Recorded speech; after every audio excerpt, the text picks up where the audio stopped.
It takes a few dozen employees to make Calories restaurant run during the course of the year. But during these busy summer months, they'll be getting some help. An extra 50,000 bodies or so, in fact. Chef Remy's comment was, I hope we don't have to put them on our payroll.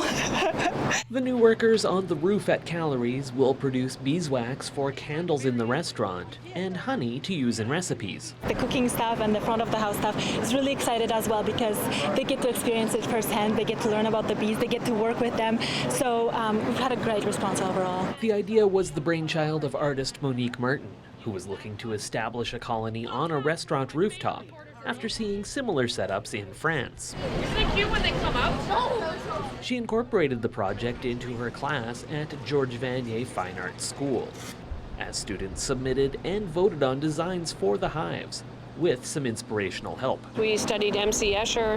We looked at his tessellations and how they worked. We looked at patterning in different other artists. We looked at the color of Andy Warhol. We did all kinds of different studies before we actually did anything on the hive. Apiarist Dr. Barry Brown was brought in to install 2,500 bees in their new home.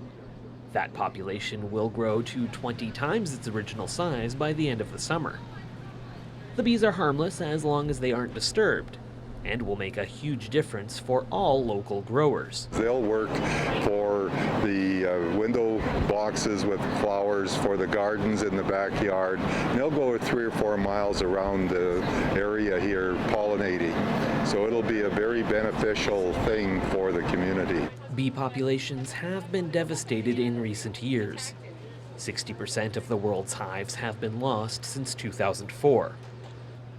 But through efforts to control a parasitic mite that attacks hives, and local projects like this that increase bee numbers, a comeback is underway. We are working with the farmers, we're working with the government, we're working with the bee researchers to make sure that the bees remain healthy, because our life depends on it. 1/3 of every bite you take is pollinated by the honeybees. Honeybees have become a bit of an obsession for Martin, who recently unveiled this exhibition at the Saskatchewan Craft Council.